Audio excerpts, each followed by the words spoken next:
श्री सद्गुरु आज की जय प्रगट आत्म राम की जय। जय जय गिरनारी महाराज की जय। जय जय गिरनारी महाराज की जय। जय जय गिरनारी महाराज की। श्री सद्गुरुदेव की। कल आदि नीति के विषय में समझा रहे थे। ये सृष्टि चिन्मात्र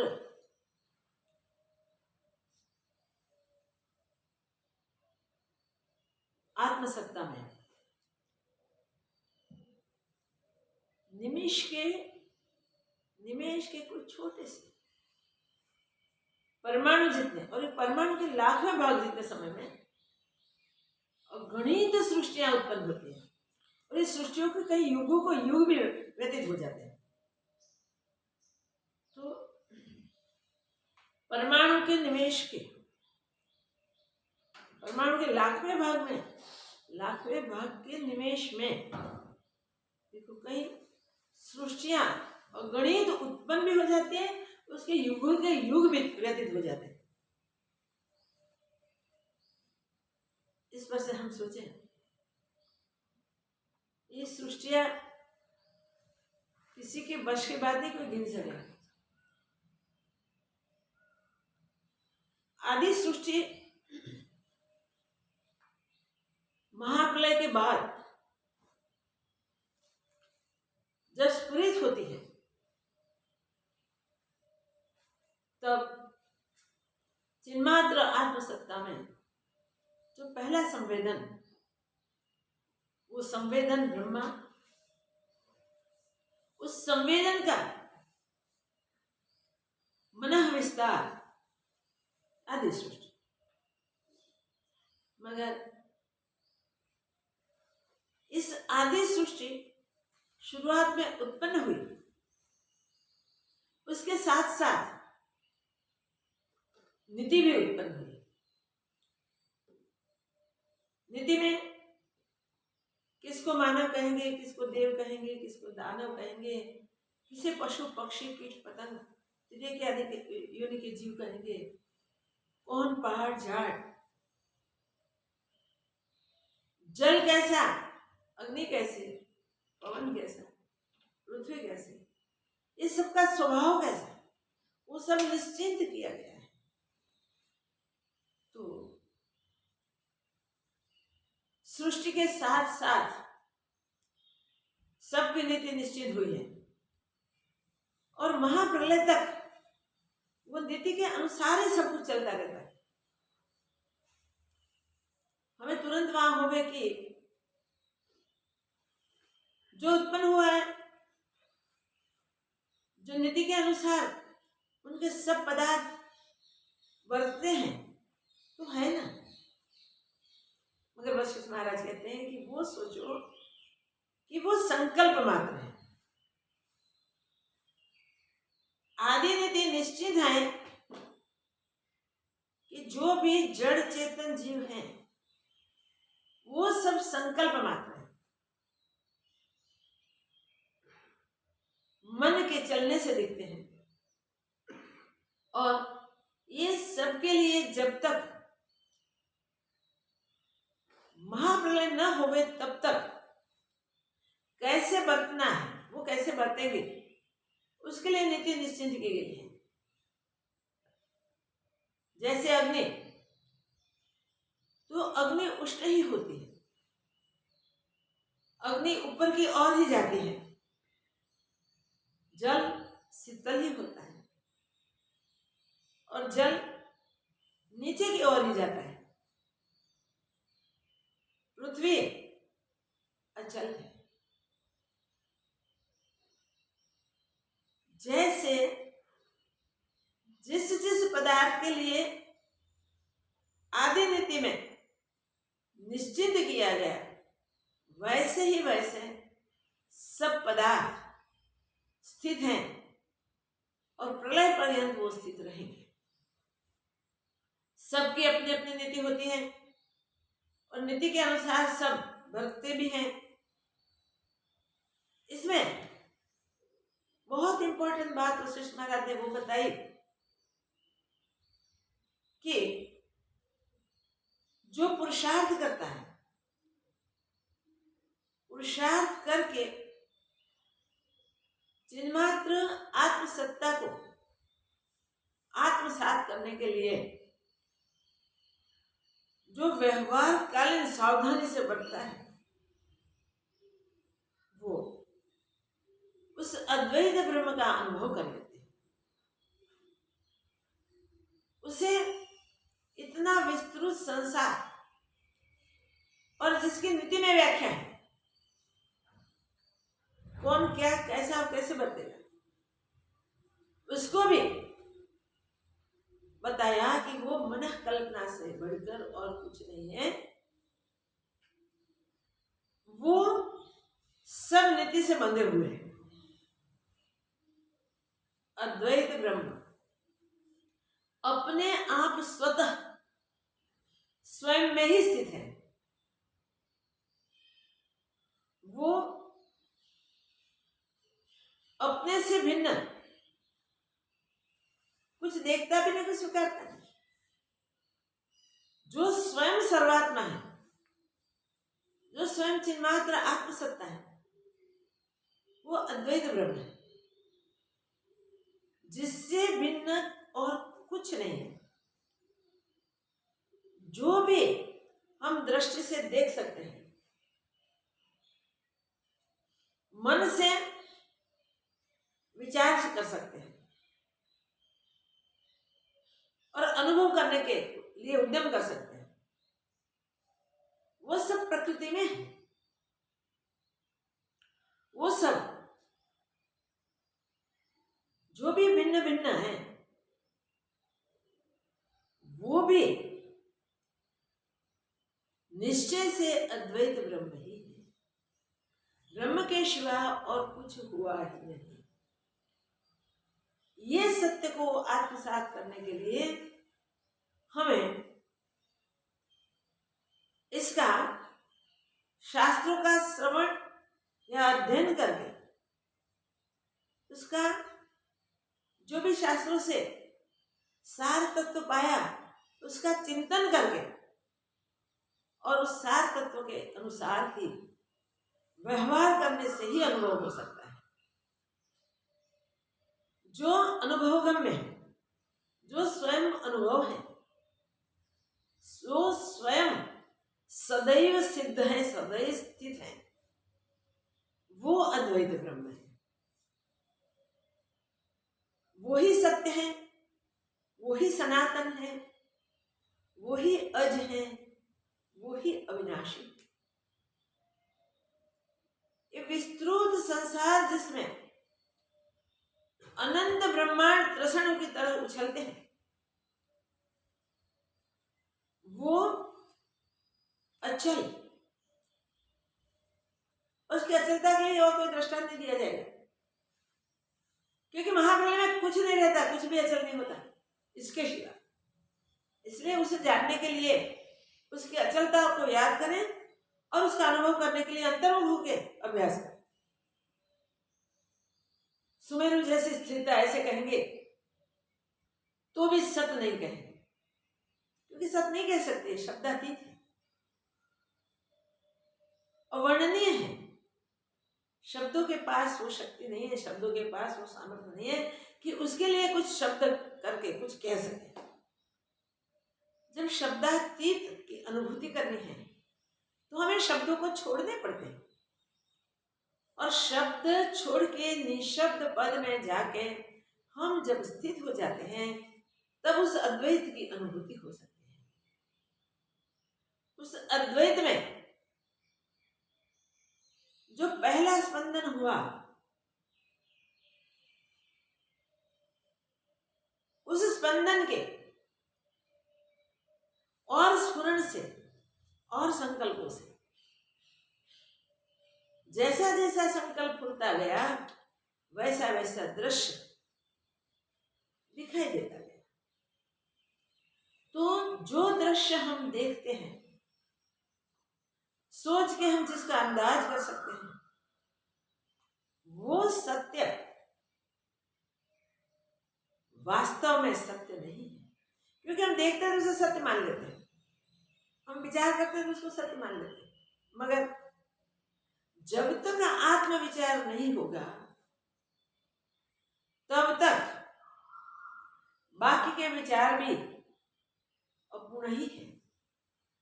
आत्मविचार में स्थिति हो जाएगी और आत्मविचार करते करते वही एक आत्मा ही सर्व रूप में स्थित दिखाई देगा, अनुभव में आएगा, तब अद्वैत की अनुभूति। तब तक अद्वैत की अनुभूति नहीं है। तो जो नित्य निश्चिंत हुई है वो भी संसार के लिए, जगत के लिए, जगत के जितने भी पदार्थ हैं उन सब पदार्थों की अपनी अपनी नीति होती है, और जहां से वो स्फुरित हुए वहां से लीन हो जाते हैं तब तक उस नीति के अनुसार ही बरतते हैं, इससे विरुद्ध कोई उसका बर्ताव नहीं होता। तो नीति में जगत के सब पदार्थ, सब जीव बंधे हुए हैं, जिसके आधार पर नीति का स्मरण हो गया वो अद्वैत आत्मा ही सत्य है। बाकी सब स्फुरण मात्र में, कल्पना मात्र, विचार मात्र, इससे इतर कुछ नहीं। तो हम वो सोचें कि जब निर्विचार हम होते हैं तब तो स्वरूप में स्थिति हो जाती है। तो जब निर्विचार पद में होते हैं तब इस समस्त संसार, समस्त जगत, जो भी कुछ है वो सब कुछ निर्विचार अवस्था में आत्मरूप, अद्वैत रूप हो जाता है। तो जगत भी अद्वैत रूपी है, उससे भिन्न और कुछ नहीं है। दृश्यादिक के रूप में दिखाई देते हुए सब पदार्थ वास्तव में निर्विकार सत्य है। वो भी अद्वैत में अनन्य है, अन्य नहीं है, भिन्न नहीं है, सर्वरूप है। उस सर्वात्मा को समझाने के लिए वशिष्ठ महाराज बार बार यही बात करते हैं कि जैसे ब्रह्मा विष्णु महेश्वर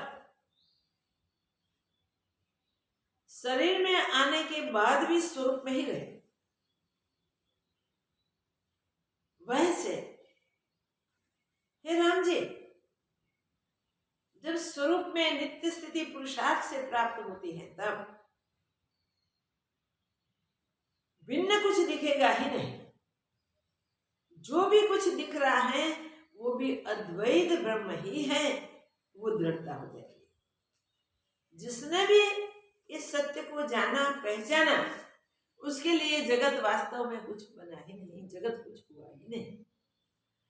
जो जगत दिख रहा है वो भ्रांत दर्शन है, उलट दर्शन है।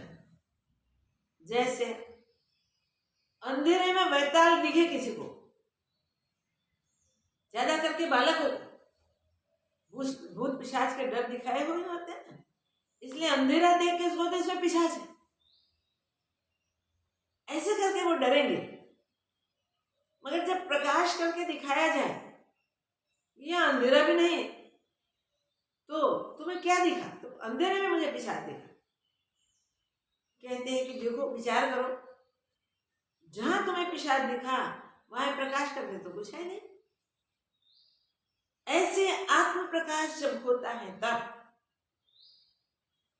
आत्मा से अन्य कुछ दिखाई देता ही नहीं। जो हमें दिखता है वो ब्रह्म मात्र है, निश्चय से पूर्ण ब्रह्म,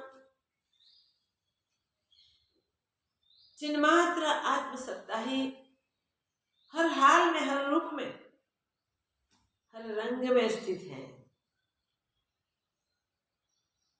चितेरा दीवार में या खंबे में पुतलिया की कल्पना करता है तो वो पुतलिया चितेरे के मन में होती है, खंबे और दीवार में तो कुछ नहीं होता। अगर होवे तो दूसरे को दिखना चाहिए, मगर अन्य किसी को नहीं दिखता, सिर्फ चितेरे के मन में होता है, चितेरे के चित्त में होता है। वो चितेरा उस पर पेंट कर सकता है, उस पुतलियां निकाल सकता है, तब भी जो विचारशील पुरुष है उसको निश्चय से ही होता है कि दीवार ही है, एक खंभा ही है, उसके ऊपर जो चित्र बनाए गए हैं वो मिट भी सकते हैं। जैसे उपजे वैसे मिट जा सकते। जो उपजता है और मिटता है वो सत्य नहीं है। उपजने मिटने वाला बीच में दिखता है, तो विचार करने से वो बीच में दिखने वाला रहता नहीं है। तो क्या रहा? जो स्वयं है वो ही रहा, जो नित्य स्थित है वो ही रहा। वो नित्य स्थित अद्वैत निश्चल आत्मा ही हमारा स्वरूप है। तो हम ही रहे, हमारे सिवा दूसरा कुछ रहा ही नहीं। तो हमारी क्या नीति? जहां नीति भी स्फुरित हुई है, जहां नीति भी उत्पन्न हुई है, जहां ये सारे दृश्यादि उत्पन्न हुए हैं, जो सबका आधार है वो अद्वैत ब्रह्म है, वो अचल ब्रह्म है, वो अमीट ब्रह्म है। तो वो अमीट ब्रह्म सदा सदा के लिए सत्य है। बाकी जो जगत आदि दिखाई देता है वो सब भ्रांति मात्र है, भ्रांति से दिखाई दिया है। हम भ्रांति के कारण दृश्य को सत्य मान के स्थित बैठे हैं, मगर जिसने सत्य को जाना है वो हमें वो सत्य पुरुषार्थ से प्राप्त होता है, वो समझा के पुरुषार्थ में लगा देते हैं। और अनुभवी महापुरुषों के पुरुषार्थ को हम अंगीकार करते हैं, उसके अनुसार हम पुरुषार्थ करते हैं, तब हमें भी उस अनुभव स्वरूप में अनुभूति होती है। क्योंकि अनुभव स्वरूप की अनुभूति हो और कुछ न हो, हम भी अपने आप को और सर्व संसार को अद्वैत रूप समझ लेते हैं। एक बार अद्वैत का निश्चय हुआ फिर द्वैत ब्रह्म होने वाला नहीं। एक बार रस्सी का यथार्थ ज्ञान हुआ फिर उसमें सर्प की भ्रांति होने वाली नहीं है। तो यथार्थ ज्ञान आवश्यक है, जिसे ब्रह्म ज्ञान कहते हैं, जिसे आत्मज्ञान कहते हैं। और वो आत्मज्ञान पुरुषार्थ से प्राप्त होता है। बिना पुरुषार्थ जागतिक पदार्थ भी कुछ नहीं प्राप्त होते। तो ये कहां से प्राप्त? जो नीति निश्चित हुई है वो, इसमें सबका स्वभाव, सबका व्यवहार वो कैसे उत्पन्न हुआ है और कैसे बरतेगा, कैसे उसका सद्भाव दिखता है और कैसे उसका अभाव होता है, वो सब दिखाई दिया जाता है। कोई मनुष्य के लिए ऐसी नीति है कि ये बस सब कुछ काम धंधा छोड़ के बैठ जाएगा, मगर वो अंतर से विषय चिंतन करता रहेगा, विषयों से आसक्त होगा, तो बैठ जाने से वो अनासक्त नहीं हो सकता। विषयासक्त पुरुष सब कुछ छोड़ के बैठा है, उसका चिंतन नहीं छोड़ा, उसका मन शांत नहीं हुआ, इसके निश्चय में, इसकी बुद्धि में आत्म ब्रह्म की दृढ़ता नहीं हुई है। इसलिए शरीर के छूटने के बाद उसे और जन्म में जाना पड़ता है। छोड़ देना अगर भीतर से विषय चिंतना होना, वो विषय करने बराबर होते, इसलिए उसे उसका बंधन होता है। जो निर्विचार होकर बैठ जाता है, जो कुछ चाहता भी नहीं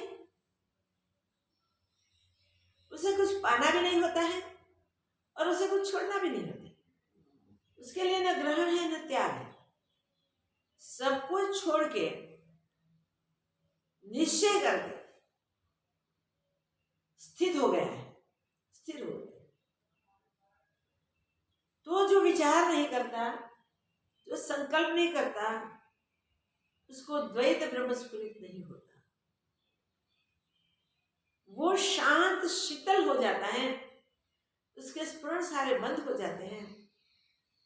तो इस प्रकार बैठ जाने से उसकी नीति ऐसी है कि निर्विचार हुआ है, इसलिए आत्मपद में स्थित होता है। उसने छोड़ा है तो सब कुछ छोड़ा है, मन बुद्धि इंद्रिया सहित उनके सारे व्यवहार व्यापार सब छोड़ के अचल स्वभाव में स्थित हो गया है।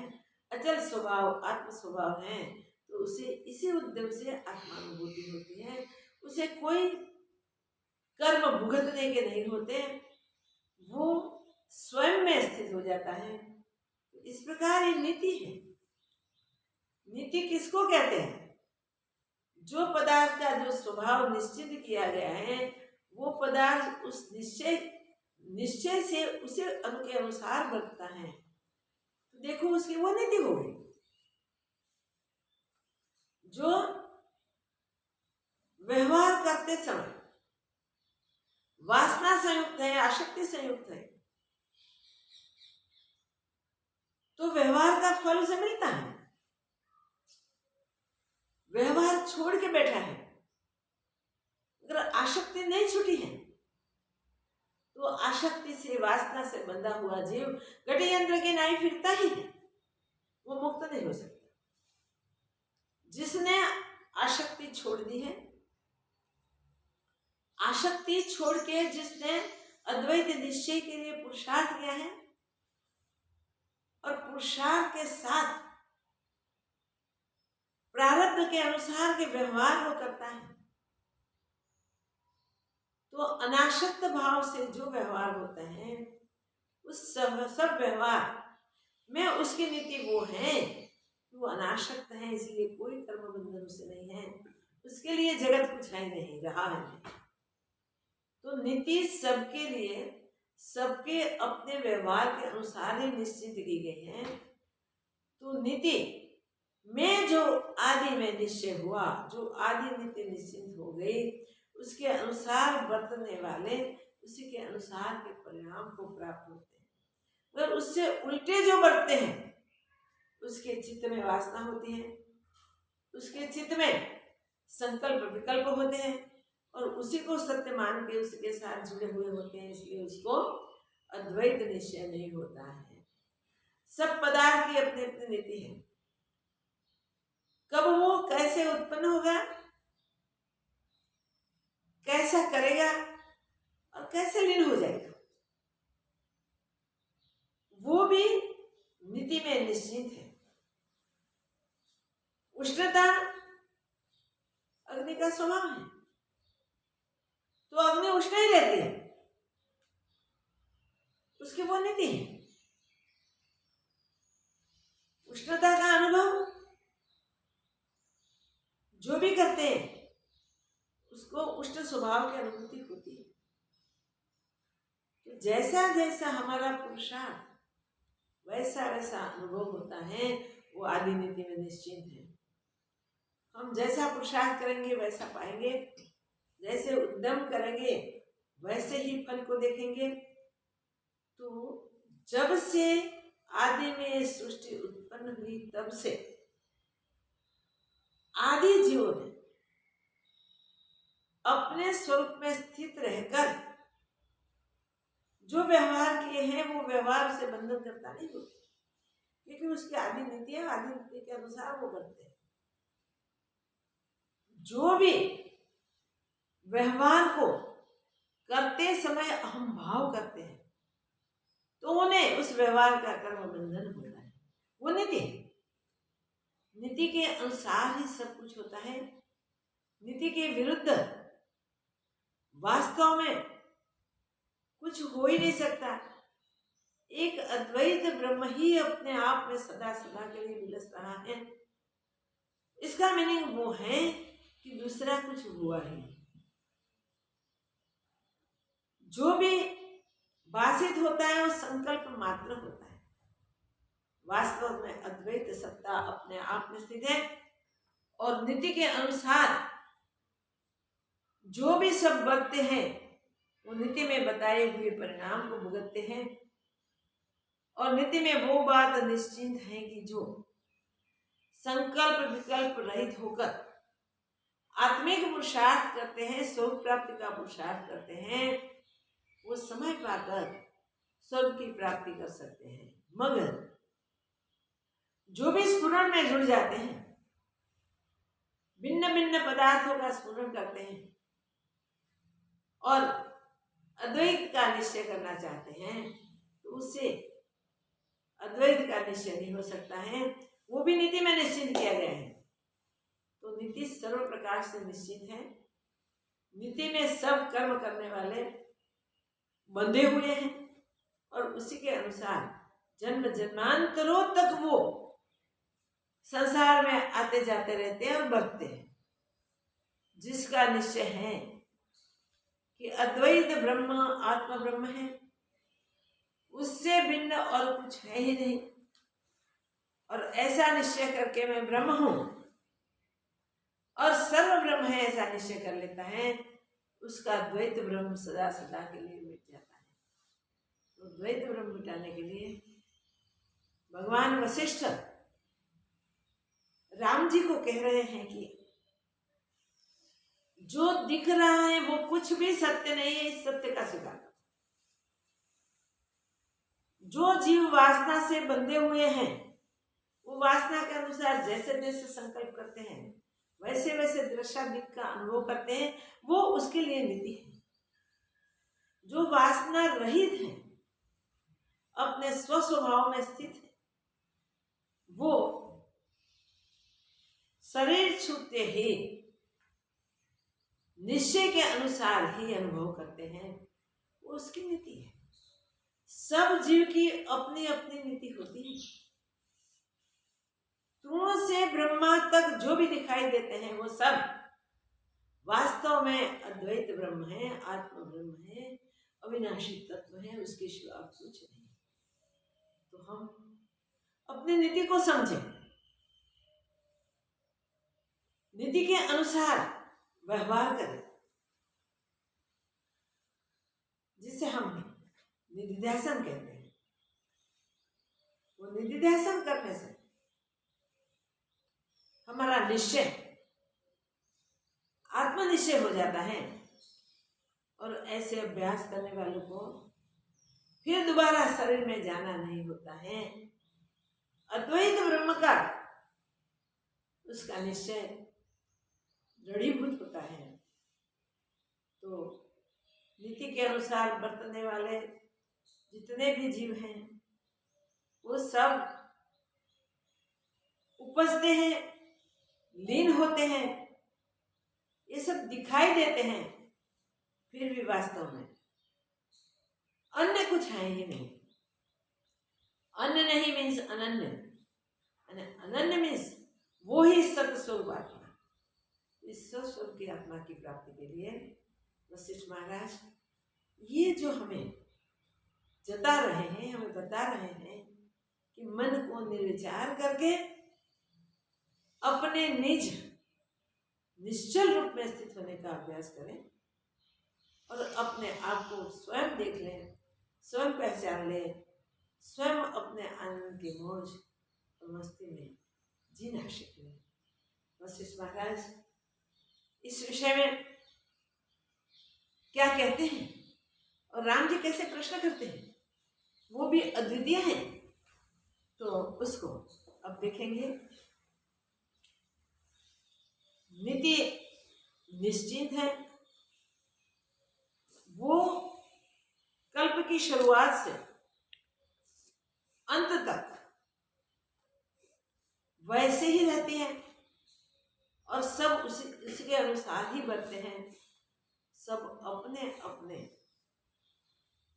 नीति के अनुसार व्यवहार करते हुए भी अगर आत्मनिश्चय कर लेते हैं अद्वैत ब्रह्म का अनुभव कर लेते हैं तो उसके लिए भिन्न और कुछ बना ही नहीं।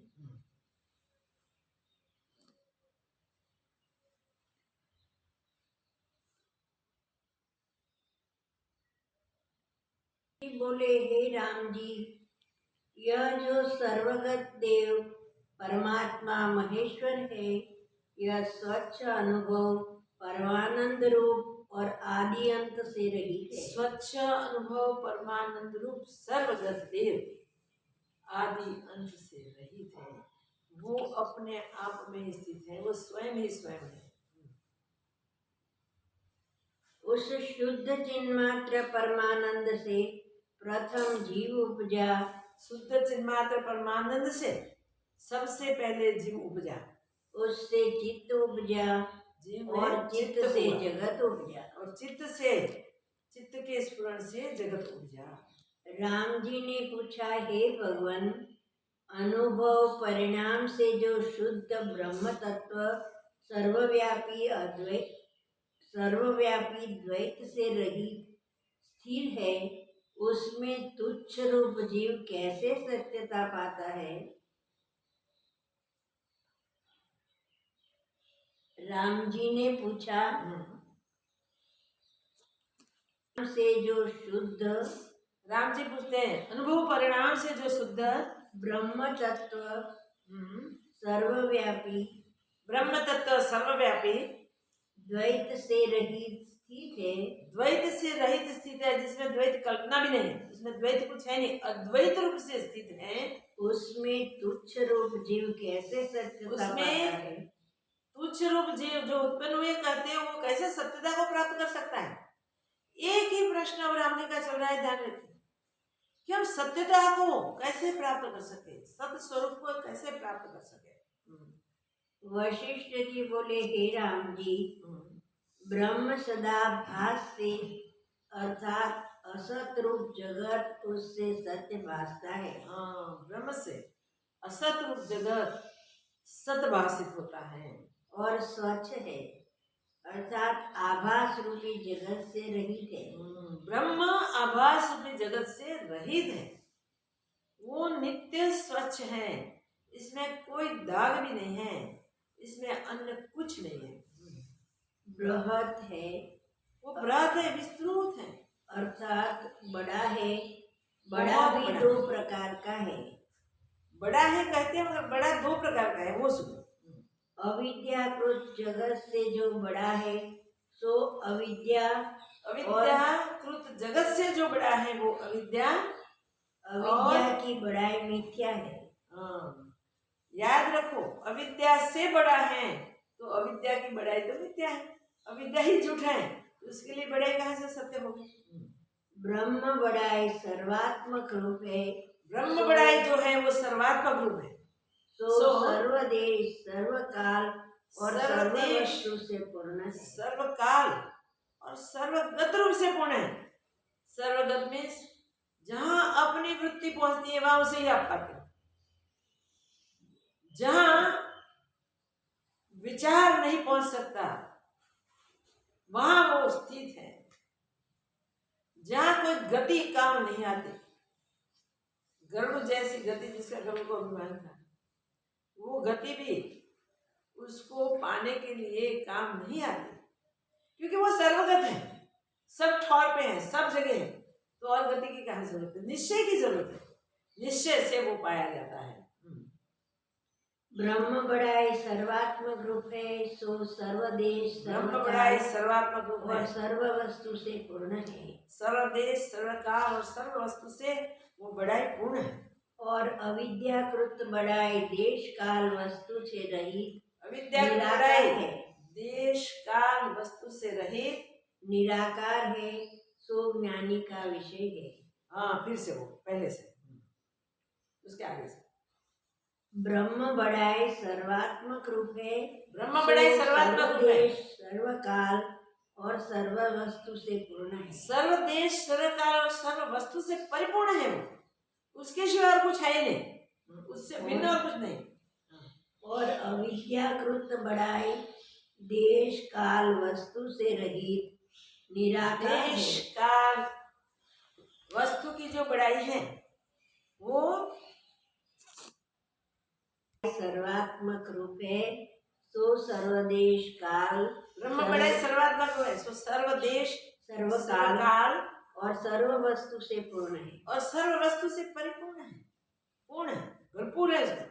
और अविद्याकृत बड़ाई मगर अविद्याकृत बड़ाई है, देश काल वस्तु से रहित, देश काल वस्तु आदि से रहित है, निराकार है, इसमें कोई आकार नहीं है, सो ज्ञानी का विषय है। अविद्याकृत जो है वो बड़ाई वास्तविक नहीं है, जो निर्विकार है, निराकार है, सत्य है, वो अपने आप में उसमें बड़ाई या छोटाई तक कोई जगह नहीं, वो ब्रह्म बड़ाई है, मगर वो ज्ञानी की स्थिति है, वो शब्दों से नहीं कहा जाएगा। अज्ञानी के बड़ाई में सब दिखेगा और सब दिखे फिर भी वो निम्न है। इससे बृहत है और परम चैतन्य है। वो बृहत है ज्ञानी की और वो चेतन है।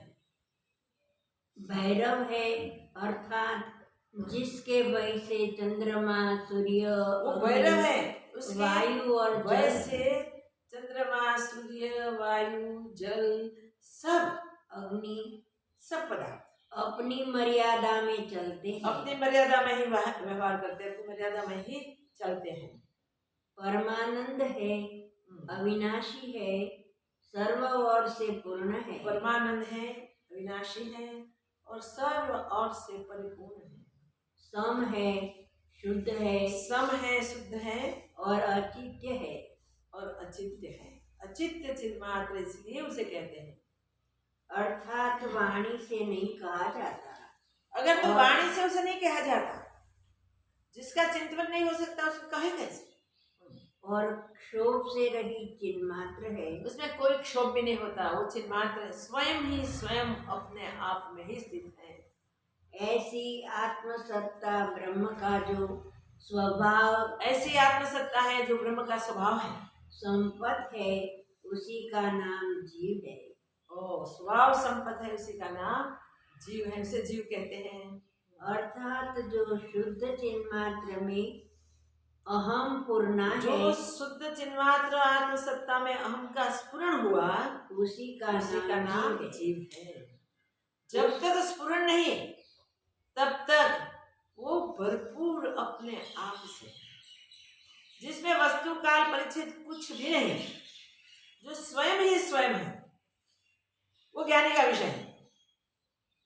ज्ञानी उसे जानता है, उसी में स्थित है और इसलिए वो वाणी रहित है, अद्वैत रूप है, जिसमें वस्तु पदार्थ देश काल आदि दिखते हैं। वो दिखते हुए भी जिसको पूर्ण स्वरूप का ज्ञान है, उसको दिखते हुए भी वो ब्रह्मरूपी दिखते हैं, ब्रह्म से भिन्न नहीं दिखते। पर अज्ञानी को ये सब विषय भिन्न भिन्न रूप से भाषित होते हैं, तो अज्ञानी उसमें बरतता है, ज्ञानी निरंतर भरपूर ब्रह्म स्वरूप में ही बरतता है। उस अनुभव रूपी दर्पण में अहम रूपी प्रतिबिंब फुरने को जीव कहते हैं।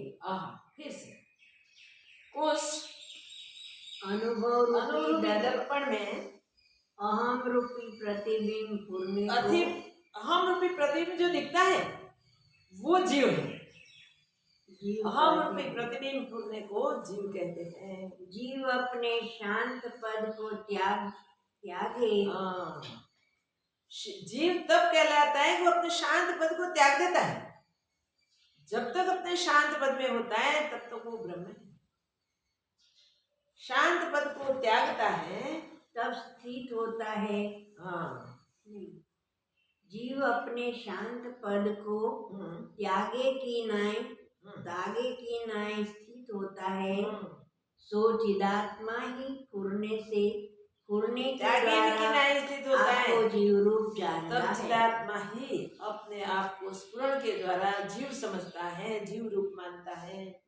जैसे समुद्र द्रव्यता से तरंग रूप होता है और समुद्र और तरंग में कुछ भेद नहीं, तैसे ही ब्रह्म ही जीव रूप है।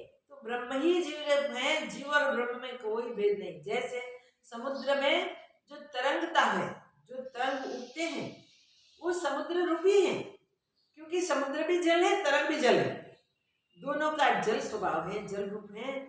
इसी प्रकार ये चिदात्मा स्फुरण से जीव कहाया, मगर वो भी ब्रह्म रूप ही है, ब्रह्म से भिन्न नहीं। जैसे वायु और स्पंद और बर्फ और शीतलता में कुछ भेद नहीं, वायु और ऐसे स्पंद, ही बर्फ और ब्रह्म शीतलता और में जीव कोई में भेद कुछ नहीं, भेद नहीं। वैसे ही ब्रह्म और जीव में कोई भेद नहीं है। हे राम जी, चित्त रूपी आत्म तत्व को ही अपने स्वभाव में स्वभाव से आत्म तत्व को ही अपने स्वभाववश से माया करके संवेदन सहित जीव कहते हैं। माया करके संवेदन से जीव कहते हैं। स्वभाव को भूला और माया से जुड़ा हो गया जीव। वह जीव आगे पुण्य के बड़े विस्तार को धारण करता है। वह जीव ही आगे स्फुरण से बड़े विस्तार को धारण करता है। जैसे ईंधन से अग्नि के बहुत अणु होते हैं और बड़े प्रकाश को प्राप्त होता है। ईंधन से अग्नि के बहुत, वो हम क्या कहते हैं उसे, अणु होते हैं। अणु मीन्स हम कहते हैं कि चिंगारियां, जैसे अग्नि से चिंगारियां उड़ती हैं, वैसे ही अणु होते हैं। हाँ, वैसे जैसे ईंधन से अग्नि के बहुत ईंधन के अणु अग्नि होते से हैं बहुत चिंगारियां उत्पन्न होते और हैं बड़े प्रकाश को प्राप्त होते हैं, और बड़े प्रकाश को प्राप्त होते हैं, वैसे ही जीव पूर्णे से जगत रूप को प्राप्त होता है। चिन्मात्र आत्म सत्ता में से स्फुरण पाके जगत रूप भाषित होता है, जगत रूप हो जाता है। जैसे आकाश में नीलता भासती है, सो नीलता कुछ भिन्न नहीं। जो आकाश में नीलता दिखाई देती है, वो नीलता आकाश से भिन्न नहीं। वैसे ही अहम भाव से ब्रह्म में जीव रूप भासता है। अहम भाव से ब्रह्म में जो जीव भाव होता है, जीव रूप भाषित होता है, और अहम कृत्य और अंगीकार करके और अहम कृत्य को अंगीकार करके कल्पित रूप के नाम स्थित होता है। अहम कृत्य को अंगीकार करके कल्पित की तरह स्थित होता है। वो कल्पना मात्र है, वास्तव में नहीं है। जैसे घन की शून्यता से आकाश में नीलता भासती है, जैसे ही घन शून्यता के कारण आकाश है, घन शून्य, इसके कारण आकाश में नीलता भाषित होती है। आकाश में कोई नीलता है नहीं। वैसे ही स्वरूप के प्रमाद से देश काल वस्तु स्वरूप को भूलने से, स्वरूप के प्रमाद से देश काल वस्तु परिच्छेद सहित अहंकार रूपी जीव भासते हैं। परिच्छेद सहित अहंकार रूप जीव भाषित होते हैं। देश काल वस्तु परिच्छेद सहित जगत जो भाषित होता है, वो अज्ञानी का विषय है, जिसमें देश काल वस्तु परिच्छेद कुछ नहीं है, स्वयं परिपूर्ण है, वो ज्ञानी का विषय है। ज्ञानी अपने आप को सर्वरूप समझता है, इसमें भिन्ना भिन्नी परिच्छिन्नता कोई नहीं है। अज्ञानी में देश काल वस्तु की परिच्छिन्नता।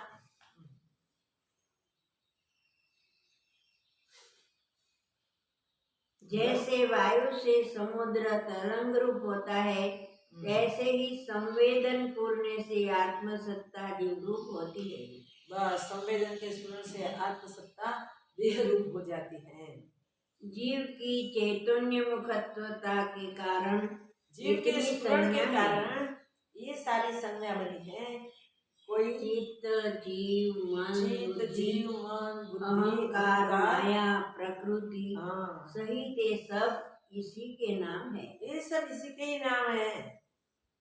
उस जीव ने संकल्प से पंचभूत तन्मात्रा को चेता। फिर उस जीव ने संकल्प से पंचभूतात्मक तन्मात्रा का स्मरण किया, चेता। तो उन पंच तन्मात्रा के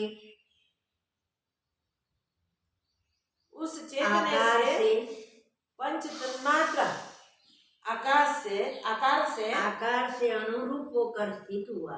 अनुरूप होकर ये पंच तन्मात्रा स्थित हुई। उससे अनुपजे ही उपजे की नाय स्थित हुआ। उसमें से अणु अनुपजे ही उपजे की नहीं स्थित हुआ, नहीं उत्पन्न हुए थे मगर उत्पन्न हुए वो वैसे दिखने लगे और भासने लगे। और फिर दिखने लगे। उपजे ऐसा दिखा तो वो दिखेगी। फिर उसी चित्त संवेदन ने अणु अंगीकार करके जगत को चित्त रचा। संवेदन ने अणु को अंगीकार किया और ये पूरा पंचभूतात्मक जगत की रचना की। और जैसे जीव से सत अंकुर वृक्ष होते हैं, जैसे बीज से सत अंकुर वृक्ष होते हैं, जैसे बीज से अंकुर निकलते हैं तो सतुआ अंकल, वो अंकुर सतुआ उसी से वृक्ष होता है, वैसे ही संवेदन ने विस्तार पाया। संवेदन ने चिन्मात्र आत्मसत्ता में विस्तार को प्राप्त किया। प्रथम वह एक अखंड रूपी होकर स्थित हुआ। प्रथम वो एक अखंड रूप होकर स्थित हुआ। उसमें और फिर वो अंडाकार होकर स्थित हुआ। फिर वो अंडाकार अखंड होकर स्थित हुआ। फिर उसने अंडा का आकार और फिर उसने अंडे को फोड़ा। इस अंडे को फिर उसने फोड़ दिया।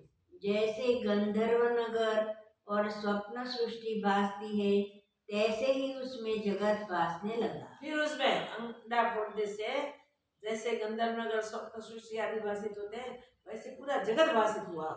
फिर उसमें भिन्न भिन्न देह और भिन्न भिन्न नाम। उसमें भिन्न भिन्न देह हुए, उन सब के भिन्न भिन्न नाम बने।